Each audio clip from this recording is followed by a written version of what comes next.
बिस्मिल्लाहिर्रहमानिर्रहीम। अस्सलाम वालेकुम डियर स्टूडेंट्स, उम्मीद करता हूँ आप खैरियत से होंगे। बच्चे नेक्स्ट हमने एक्सरसाइज नंबर 6.1 स्टार्ट करनी है। क्वेश्चन नंबर 1 की स्टेटमेंट है find next 4 terms of sequence. आपको ये सीक्वेंस की 3 टर्म्स दी हुई हैं 12, 16, 20। ठीक है, हमने इसकी नेक्स्ट 4 टर्म्स के बारे में बताना है कि नेक्स्ट 4 टर्म्स कौन सी होंगी। उससे पहले हमने ये सीक्वेंस को विजुलाइज करना है कि आया कि ये जो सी दी गई टर्म्स हैं 12, 16, 20 ये किस तरह से बन रही हैं। ठीक है, जब हमें इन तीनों का आइडिया हो जाएगा तो नेक्स्ट टर्म फाइंड करना हमारे लिए आसानी हो जाएगी। अब उसके लिए हमें अबव पैटर्न देखना पड़ेगा, क्लियरली इन अबव पैटर्न कि जैसा कि बताया गया है कि अगली तमाम टर्म्स एक कॉमन नंबर मसलन 4 को जमा करने से आ रही है। अब बच्चे यहाँ पर आप देख सकते हैं कि 12 में एक ख़ास नंबर यानी कि 4 को ऐड किया जाए तो 16 आएगा। नेक्स्ट 16 में 4 को ऐड किया जाए तो 20 आएगा। तो यहाँ से हमने ये देखा कि हर टर्म में 4 नंबर का गैप आ रहा है, यानी कि हर नया नंबर 4 को ऐड करके बन रहा है। ठीक है, अगर हर नया नंबर 4 को ऐड करके बन रहा है तो नेक्स्ट टर्म हमारे पास कौन सी होंगी 20 + 4 24 +4 28 +4 32 +4 36। इस तरह से हमारे पास नेक्स्ट 4 टर्म्स आ जाएंगी। नेक्स्ट पार्ट नंबर 2 है 3, 1, -1। अब बच्चे इस सीक्वेंस को विजुलाइज करना है कि ये जो दी गई टर्म्स हैं ये किस तरह से बन रही हैं। ठीक है, अब बच्चे देखें 3 में हम क्या करें तो 1 बनता है, जाहिर सी बात है 3 में से 2 को निकाला जाए तो 1 आएगा, फिर 1 में से 2 को निकाला जाए तो -1 आएगा। तो यहाँ से हमने ये देखा कि ये जो सी टर्म्स हैं सीक्वेंस की ये -2 सब्ट्रैक्ट करने से आ रही हैं। ठीक है, तो फिर नेक्स्ट टर्म भी किस तरह से आएंगी -2 को सब्ट्रैक्ट करने से। इसलिए हमने कहा कि अबव पैटर्न में क्या लिखा हुआ है कि अगली तमाम टर्म्स एक कॉमन नंबर मसलन -2 को जमा करने से आ रही है। ठीक है, फिर नेक्स्ट टर्म्स कौन सी होंगी -1, -2, -3, अगेन -2, -5, अगेन -2, -7, अगेन -2, -9। क्लियर जी। नेक्स्ट क्वेश्चन नंबर 2 है, इसमें यह कहा जाता है write down the first 3 terms of following sequence. बच्चे इसमें और पहले सवाल में फ़र्क इतना है कि पिछले सवाल में हमें सीक्वेंस दिया होता था और अगली 4 टर्म्स फाइंड करने के लिए कहता था। इस सवाल में हमें उसने आखिरी टर्म दे दी हुई है, सीक्वेंस की आखिरी टर्म। an को कहते हैं लास्ट टर्म, या इसको जनरल टर्म भी कहते हैं, या इसको nth टर्म भी कहते हैं। ठीक है, ये लास्ट टर्म होती है, मतलब जो सीक्वेंस बन रहा है ना, इस तरह से सीक्वेंस बन रहा है, उसकी लास्ट टर्म कौन सी होगी। तो लास्ट टर्म ये है an = 3n + 5। अब बच्चे इसमें पहली 3 टर्म्स निकालने के लिए सिर्फ कहा गया है, तो फिर n की वैल्यू 1 रिप्लेस करेंगे, दैन 2 रिप्लेस करेंगे, दैन 3 रिप्लेस करेंगे इस nth टर्म में। ठीक है, अब क्वेश्चन ये राइज होता है कि सर ये बताएं कि हम 0 क्यों नहीं रिप्लेस कर सकते। बेशक हमने पहले 3 टर्म्स निकालनी है, हम 0 तो रिप्लेस कर सकते हैं। नहीं बच्चे, n जो है वो नेचुरल नंबर से बिलोंग करता है, और हमने नेचुरल नंबर क्यों बात की, क्योंकि सीक्वेंस की डेफिनेशन यही कहती है कि जो डोमेन लेनी है आपने, यानी कि जो वैल्यू पुट करनी है वो नेचुरल नंबर ही करनी है। तो नेचुरल नंबर्स 1 से स्टार्ट होते हैं, तो पहले 3 कहा गया था इसलिए 3 तक ही रिप्लेस करेंगे जी। n की जगह 1 रिप्लेस करते हैं बच्चे, इस n की जगह पे भी 1 ऐड अप करेंगे 8 आंसर आएगा। अगेन n की जगह 2 रिप्लेस करेंगे, इस n की जगह भी 2 रिप्लेस करेंगे, ऐड अप करेंगे 11 आंसर आएगा। देन 3 रिप्लेस करेंगे, ऐड अप करेंगे 14 आंसर आएगा। और इस तरह से बता देंगे कि हमारी पहली 3 टर्म्स जो सी आई हैं सीक्वेंस की वो 8 आई है, 11 आई है और 14 आई है। नेक्स्ट पार्ट की बात करते हैं। इसमें बताया गया है पार्ट नंबर 2 में an + 1 = 4an - 7 एंड a1 = 3। अब इसमें क्या फ़र्क है बच्चे, इसमें पहली टर्म यानी कि पहली टर्म को a1 कहते हैं, ये हमें ऑलरेडी उसने बता दी हुई है। हमने बस नेक्स्ट 2 टर्म्स निकालनी है, ठीक है। रिप्लेस हम 1 से ही करेंगे, सीक्वेंस यही रखना है, एन की वैल्यू 1 और एन की वैल्यू फिर 2 रिप्लेस करनी है, 3 नहीं रिप्लेस करनी, क्योंकि 3 टर्म्स के लिए होता है ना, पहली तो दे दी हुई है, इसलिए एन की वैल्यू 1 रिप्लेस करेंगे, देन 2 रिप्लेस करेंगे जी। जब एन की वैल्यू 1 रिप्लेस करेंगे इस एन की जगह पर, तो 1 + 1 बन जाएगा, क्या बन जाएगा, 1 + 1। इस एन की जगह पे भी 1 रिप्लेस करेंगे, ये -7 एज इट इज़ रहेगा। अब बच्चे a1 की वैल्यू जो सी थी वो हमें क्वेश्चन में दे दी गई है, हमने वो इस a1 की जगह पर रिप्लेस कर देनी है, मल्टीप्लाई करना है, माइनस करना है, आंसर आ जाएगा 5। a2 की वैल्यू आ गई। नेक्स्ट हमने इसी n की जगह पर n की वैल्यू 2 रिप्लेस करनी है, तो ये n की जगह आ जाएगा 2 + 1, इस n की जगह पे आ जाएगा 2, ये -7 वैसे ही। अब ये a2 बन गया, a2 की वैल्यू हमने क्या निकाली है, 5। a2 की जगह 5 रिप्लेस करना है, मल्टीप्लाई करना है, सब्ट्रैक्ट करना, आंसर आ जाएगा 13। और बता देंगे कि पहले 3 टर्म्स सीक्वेंस की निकली है, 3, 5, 13। नेक्स्ट पार्ट नंबर 3 है, an = n-3 n+1। इसमें हमें कोई भी टर्म नहीं दी हुई, जब नहीं दी हुई तो n की वैल्यू 1 रखेंगे, 2 रखेंगे, 3 रखेंगे। सबसे पहले 1 रखेंगे n की जगह पर, माइनस करेंगे, ऐड करके मल्टीप्लाई करेंगे, आंसर आ जाएगा -4। फिर n की जगह 2 वैल्यू रखेंगे, यहाँ पे भी माइनस करेंगे, ऐड करेंगे, मल्टीप्लाई करेंगे, आंसर आ जाएगा -3। फिर n की जगह बचे 3 रखेंगे, यहाँ पे भी 3, 3 - 3 0, 0 जिस भी नंबर से मल्टीप्लाई हो आंसर 0। इसी तरह से आपके पास 3 टर्म्स कौन सी निकली हैं सीक्वेंस की, पहली -4, देन -3 और देन 0। तो यहाँ पे आपने लिख लेना इस तरह से, हर पार्ट भी इस तरह से करना है, एंड पर -4, उसके बाद -3 और 0, ये 3 आपके पास टर्म्स निकली हैं सीक्वेंस की।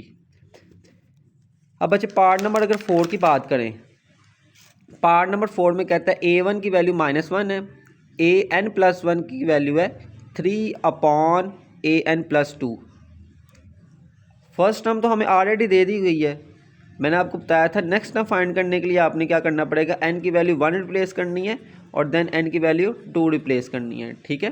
पहले 1 फिर 2। अब जहाँ जहाँ पर n है, ये ना nth टर्म, यहाँ पर n है, वहाँ पर 1 रखना है, तो ये बन जाएगा 1 + 1, ठीक है, = 3। इस n की जगह पर भी 1 रखना है, यहाँ पर n की जगह पर 1 रखना है, a1 बन जाएगा। a1 की वैल्यू हमें ऑलरेडी दी हुई है, उसी जगह -1 आ जाएगा, +2 करेंगे, 2 - 1 1 होता है, और 3 के नीचे 1 लिखा जाए तो 3 लिखा जाता है। इसी तरह से a2 टर्म हमारे पास निकल आएगी 3। नेक्स्ट n की वैल्यू 2 रिप्लेस करनी है, a2 बन जाएगा, a2 की वैल्यू हमने 3 निकाल ली है, वो वैसी रहेगी, ऐड करेंगे, 3/5 आंसर आ जाएगा। तो फिर पहली 3 टर्म्स हमारे पास कौन सी बनी, -1, उसके बाद बनी है 3, और उसके बाद बनी है 3/5। अब अच्छी इसी तरह से फिफ्थ पार्ट है, an = 8 - 20/3n+n। यहाँ पर कोई भी फर्स्ट टर्म हमें नहीं दी हुई, तो फिर n की वैल्यू 1 रखेंगे, 2 रखेंगे, 3 रखेंगे। जब सबसे पहले n की जगह 1 रखेंगे, इस n की जगह पे भी क्या आ जाएगा, 1, 3 + 1 करेंगे, आंसर में आ जाएगा 4, और 20 को 4 पे डिवाइड करेंगे, आंसर आएगा 5। 8 में से माइनस कर देंगे 5 को, आंसर आ जाएगा 3। अगेन n की जगह 2 रिप्लेस करेंगे, यहाँ पे भी 2 रिप्लेस करेंगे, 3 + 2 5 आ जाएगा, 20/5 4 होता है, 8 में से 4 निकालेंगे, आंसर आ जाएगा 4। इसी तरह से n की वैल्यू 3 रिप्लेस करेंगे, यहाँ पे भी 3, 3 + 3 6, इन दोनों को डिवाइड करेंगे, 2 3 * 6, 2 10 * 20, 10/3, 8 एज इट इज़ रहा, 8 के नीचे 1 होता है, जिसके नीचे कुछ ना 1 होता है। एलसीएम लिया, 3 और 1 का एलसीएम 3 होता है, 1 का टेबल पढ़ेंगे, 3 आए, 3 पर 3 को 8 से मल्टीप्लाई करें 24, 3 का टेबल पढ़ेंगे, एलसीएम आए 1 पर, 1 को 10 से 10, 24 - 10 14/3। एलसीएम तो सबको लेना आता होगा, तो इस तरह से, ठीक है। ये आपके पास पहली 3 टर्म्स कौन सी निकली हैं, 3 निकली है। अगेन आपके पास कौन सी निकली है बच्चों, ये आपके पास पहली थी 3, नेक्स्ट थी आपके पास 4, और नेक्स्ट थी 14/3। पार्ट नंबर 6 की बात करें, a1 यानी कि फर्स्ट टर्म हमें ऑलरेडी दे दिया है, an+1 is equal to 3an+2 का होल स्क्वायर। फर्स्ट टर्म दे दिया ना, तो फिर 1 रखेंगे और 2 रखेंगे। यहाँ पे भी n की जगह 1 आ जाएगा, इस n की जगह पे भी 1 आ जाएगा। ये 3a1+2 का होल स्क्वायर बन जाएगा। यहाँ 1+1 2 बन जाएगा। अब बच्चे a1 की वैल्यू हमें ऑलरेडी दी हुई है 1 क्वेश्चन में, तो वो 1 रिप्लेस करेंगे। 3 1 ज़ा 3 + 2 5, 5 का whole square is equal to 25। n की जगह 2 रखेंगे, यहाँ पे भी 2 आ जाएगा, a2 बन जाएगा। a2 की वैल्यू 25 है, रिप्लेस करेंगे +2 और इसका होल स्क्वायर। ठीक है, 3 को 25 से 75 + 2 77 होल स्क्वायर लेंगे, कैलकुलेट करें 5929 आंसर आ जाए। तो पहली 3 टर्म्स हमने कौन सी, पहली दी हुई थी, नेक्स्ट 25 थी, नेक्स्ट 5929, इस तरह से। पार्ट नंबर 7 की बात करें अगर, तो an is equal to -2n का होल स्क्वायर। कोई टर्म नहीं दी हुई, n की वैल्यू 1 रखेंगे, 2 रखेंगे, 3 रखेंगे। जब n की वैल्यू 1 रिप्लेस करेंगे, -2 1 ज़ा -2, उसका होल स्क्वायर लेंगे, 4 आंसर आ जाएगा। आपको पता है ना, माइनस हो और ऊपर इवन नंबर हो हमेशा आंसर पॉजिटिव आता है। क्यों आता है? -2 के स्क्वायर का मतलब होता है -2 multiply by -2, minus minus plus, 2 2 ज़ा 4, तो +4 आंसर आएगा। ठीक है, अगेन बच्चे n की वैल्यू 2 रखेंगे, -2 को 2 से मल्टीप्लाई करेंगे, -4 का स्क्वायर अगेन 16, क्योंकि 4 का स्क्वायर 16, और इसी तरह से माइनस माइनस क्या हो जाएगा प्लस। 3 रखेंगे, -2 को 3 से -6, और -6 का स्क्वायर क्या होता है 36। इस तरह से 3 टर्म्स हमारे पास निकल आई हैं। फर्स्ट वन निकली थी 4, अगेन 16, अगेन 36। पार्ट नंबर 8 है, an इज इक्वल टू -1 की पावर n 7n स्क्वेयर। कोई टर्म नहीं दी हुई क्वेश्चन में, तो n की वैल्यू 1 2 3 रखेंगे। फर्स्टली जब n की जगह 1 रिप्लेस करेंगे, इस n की जगह पे भी 1 रिप्लेस करेंगे, इस n की जगह पे भी 1 रिप्लेस करेंगे। बेटा -1 की पावर 1 हो, आंसर हमेशा -1 ही आता है। 1 का स्क्वायर 1 होता है, 7 1 = 7, यहाँ पर 7 आया, ये -1 आया, 7 को -1 से मल्टीप्लाई करें, -7 आंसर आता है। अगेन n की जगह 2 रिप्लेस करेंगे, यहाँ पे भी n की जगह 2 रिप्लेस करेंगे। 2 का स्क्वायर 4, 7 4 = 28। -1 की पावर जब भी पॉजिटिव इवन नंबर हो, तो आंसर में क्या आना है 1 नहीं आना है। ठीक है, इस तरह से -1 × -1 हमेशा आंसर 1, क्योंकि माइनस माइनस प्लस, 1 1 = 1। तो यहाँ पर 28 और यहाँ पर 1, 28 1 = 28। फिर -1 की पावर 3 रखेंगे, ऑड है तो -1 आएगा। याद रखें फार्मूला, जब भी -1 की पावर इवन हमेशा 1 आंसर, जब भी -1 की पावर ऑड हमेशा -1 आंसर। 3 का स्क्वायर 9, 7 9 = 63, 63 को -1 से मल्टीप्लाई -63। तो यहाँ पर हमारे पास 3 टर्म्स कौन सी निकली है, -7 28 +28 और -63। नेक्स्ट क्वेश्चन जरा देखें, an expression for the nth triangular number is n × n+1/2। बच्चे ये एक triangular number, nth triangular number का मतलब होता है कि ट्रायंगल बनाते हुए आपके पास कितनी रोज आएंगी, उसको कहते हैं nth ट्रायंगुलर नंबर। ठीक है, जो कि बेसिकली एक ट्रायंगल को रिप्रेजेंट करता है। आगे देखें, आपको सही समझ लगेगी इंशाल्लाह। Write down the 15th triangular number. आपने इस फार्मूले की मदद से 15th ट्रायंगुलर नंबर निकालना है। इस फार्मूले की मदद से 15 ट्रायंगुलर नंबर निकालना है। करने के लगे हैं, सबसे पहले हम क्या करेंगे, ये ट्रायंगुलर नंबर का हमें एक्सप्रेशन यानी कि फार्मूला ऑलरेडी दिया हुआ है। हमें वो कहता है 15 ट्रायंगुलर नंबर निकालें। हम सिर्फ और सिर्फ n की वैल्यू क्या रिप्लेस कर देंगे, 15 रिप्लेस करके, ऐड करके, मल्टीप्लाई करके, डिवाइड करके जो आंसर आएगा वो लिख देंगे। नेक्स्ट स्टेप वो हमें क्या कहता है, make a triangle of dots by taking n is equal to 5। अब आपने एक ट्रायंगल बनाना है, डॉट्स की मदद से ट्रायंगल बनाना है। ठीक है, n यहाँ पर समझें ज़रा, n की वैल्यू रिप्लेस करके तो आंसर तो आपके पास आएगा, वो भी आपको मैं समझाता हूँ उसका क्या मतलब होगा। लेकिन n जो है ना वो बेसिकली रोज़ को रिप्रेजेंट करता है। ठीक है, किसको रिप्रेजेंट करता है, रोज़ को।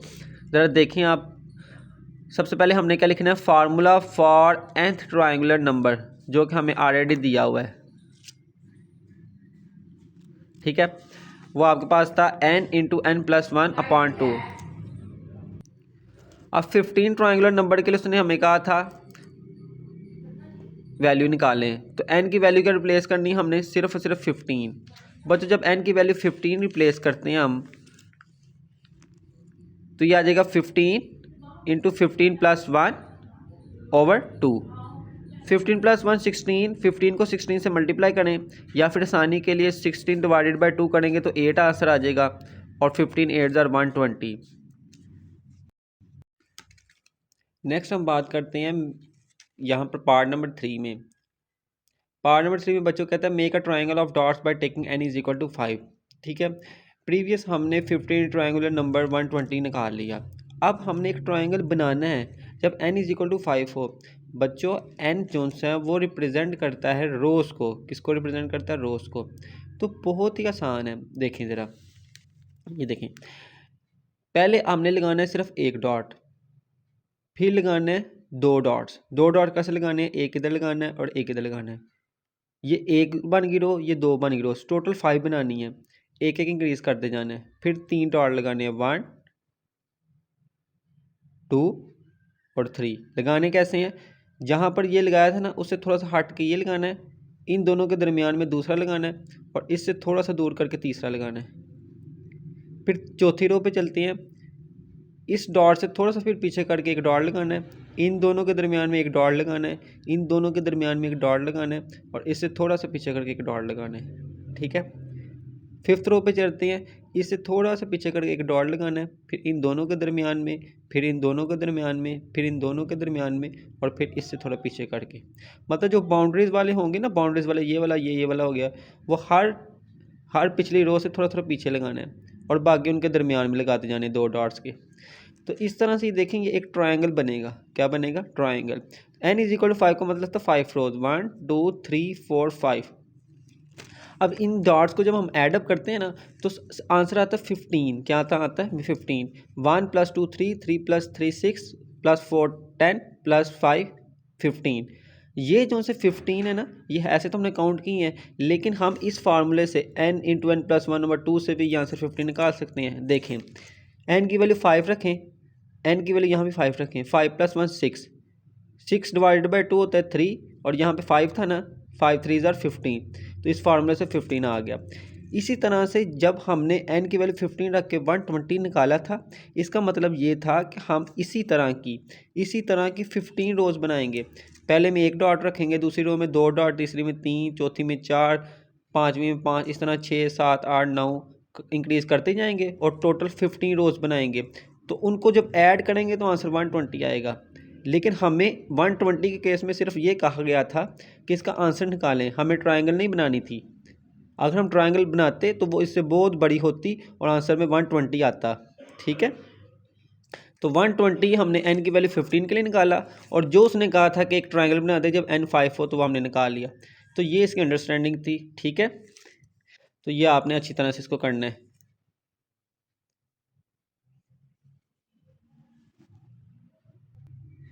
स्टूडेंट, इस एक्सरसाइज का लास्ट क्वेश्चन है, क्वेश्चन नंबर 4। इसकी स्टेटमेंट है write down the nth term of each of the sequences.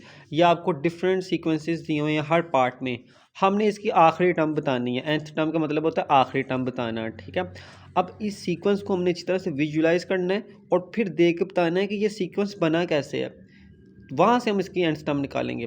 देखें ज़रा बच्चे, ये 1 लिखा हुआ है, क्या हम 1 को 1 स्क्वायर लिख सकते हैं? बिल्कुल। अगेन 4 लिखा हुआ है, क्या 4 को 2 का स्क्वायर लिख सकते हैं? बिल्कुल। अगेन 9 लिखा है, 9 को 3 का स्क्वायर लिख सकते हैं। तो आपने देखा ये 1 का स्क्वायर, 2 का स्क्वायर, 3 का स्क्वायर, नेक्स्ट 4 का स्क्वायर आएगा, फिर नेक्स्ट 5 का स्क्वायर आएगा। लेकिन अब सवाल ये कहाँ तक रुकेगा हमें नहीं पता, तो जनरली हम कहते हैं ये n तक रुकेगा, nth टर्म तक रुकेगा, और उस nth टर्म का भी क्या होगा? स्क्वायर होगा। ठीक है, तो इसकी nth टर्म क्या होगी? n square. 1 2 3 4 बढ़ता जाएगा, और एंड पर क्या आ जाएगा? n, और स्क्वायर सब पर आ रहा है तो इसको भी आ जाएगा स्क्वायर। तो इसकी nth टर्म क्या होगी? n square. पार्ट नंबर 2 में सीक्वेंस देखें, यहाँ पे लिखा है 1। अगेन अगली टर्म में 1 तो मौजूद है, लेकिन साथ में 2 भी आ गया। अगली टर्म में 1 भी मौजूद है, 2 भी मौजूद है, साथ 3 आ जाएगा। उससे अगले में 1 भी होगा, 2 भी होगा, 3 भी होगा, 4 आ जाएगा। उसमें अगले में 5 भी आ जाएगा। इस तरह इंक्रीज़ करते जाएंगे। तो जो एन टर्म होगी उसमें क्या होगा, 1 भी होगा, 2 भी होगा, 3 भी होगा, 4 भी होगा, 5 भी होगा, सारे होते जाएंगे। फिर एंड पर एन भी होगा, तो इसकी ये nth टर्म बन जाएगी। नेक्स्ट क्वेश्चन पार्ट नंबर 3 है। इसमें कहता है A1 B1 फर्स्ट टर्म में, नेक्स्ट टर्म में A2 B2। तो आपने देखा A B तो सब में है, लेकिन यहाँ 1 1 था, यहाँ 2 2 था, यहाँ 3 3 था। तो आखिरी वाले में क्या होगा, N N होगा। ठीक है, तो N N इसकी nth टर्म में। जी स्टूडेंट्स, नेक्स्ट पार्ट नंबर अगर 4 की बात करें हम, इसमें फर्स्ट टर्म जो सी लिखी हुई है x, second term 2x²। First term x नहीं है, ज़रा ध्यान से देखें।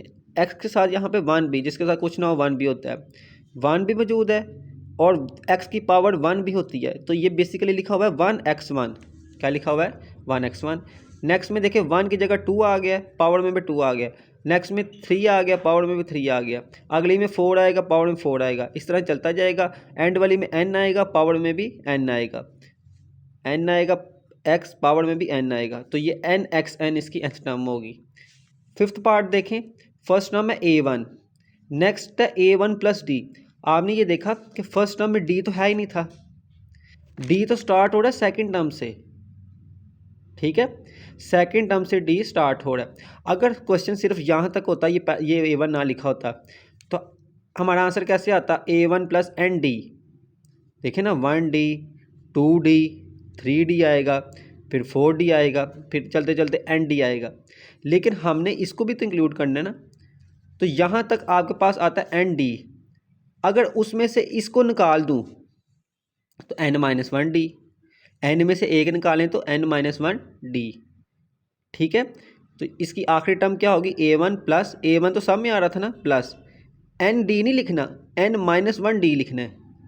ठीक है, क्योंकि इसको भी तो बीच में इंक्लूड करना है ना। तो इसमें तो D है ही नहीं था, एक D तो कम हो गया, तो n-1D लिखना आपने। ठीक है, अब आपके पास पार्ट नंबर 6 है A1, नेक्स्ट में A1R, नेक्स्ट में A1R²। अगर सवाल यहाँ से शुरू होता तो ज़रा ध्यान से देखें, A1R की पावर 1, A1R की पावर 2, इस तरह से A1 एंड अप टू सोन R की पावर n होता। लेकिन इसको भी इंक्लूड करना है, इसमें तो है ही नहीं आपके पास R। तो यहाँ तक देखें, अगर सीक्वेंस यहाँ से स्टार्ट होता तो फिर आता A1R की पावर n आता। लेकिन इसको तो निकालना है ना बीच में से, इसमें तो R है ही नहीं था। ठीक है, तो फिर n-1 आएगा, एक निकाल देंगे तो n-1 आएगा, is the nth term. Part number 7 में देखें A1 B1 प्लस C1। देखिए ये बहुत इजी है, A1 over B1 plus C1। Next में देखें यहाँ पर A1 हाल ही नहीं, यहाँ लिखा हुआ है 1A1। अगली में देखेंगे 1 की जगह 2 आ गया, A1 की जगह A2 आ गया, 3 आ गया, A के साथ भी 3 आ गया। तो ऊपर वाली में आप देखें 1 2 3 इंक्रीज हो रहा है, A1 A2 A3 फिर A4। तो ऊपर वाले में देखें NaN आएगी लास्ट टर्म, जैसे 1 2 3 4 5 6 अप टू सोन n तक जाएगी। यहाँ भी 1 2 3 आ रहा है, अप टू सोन n तक जाएगा। ऊपर वाले में NaN, नीचे वाले में भी B1 से B2 पे, फिर B3 पे, अप टू सोन एंड पर Bn आएगा। प्लस तो सब में ही है, C वाली भी 1 2 3 अप टू सोन n आएगा। ठीक है, तो ये इसकी nth टर्म होगी। लास्ट पार्ट इसका देखें, 1/A1 1/A1 plus D 1/A1 plus 2D। बिल्कुल सेम टू सेम वही कॉन्सेप्ट। देखें यहाँ पर D है, पिछले में D नहीं था। अगर सवाल यहाँ से शुरू होता 1/A1 प्लस D, तो फिर आंसर में एंड पर क्या आता, 1 तो सब में आता ना, A1 भी सब में आता, तो ND आता, जैसे 1 2 3 अप टू सोन ND। लेकिन इसको बीच में से निकालना है, तो एक n निकालना पड़ेगा, उसके लिए n-1D लिखेंगे। क्यों निकालना पड़ेगा, यहाँ पर D है ही नहीं, एक D तो निकालना है ना बीच में से, इसमें तो D है ही नहीं था, तो n-1D आएगा, ये इसकी आखिरी टर्म होगी। तो इस तरह से ये एक्सरसाइज नंबर आपकी 6.1 थी। अगर कोई भी कन्फ्यूजन हो सकती है, ठीक है, तो अगर हो सकती है तो फिर आप कमेंट में लाजमी पूछें। ओके, ख्याल रखें अपना, अल्लाह हाफिज़।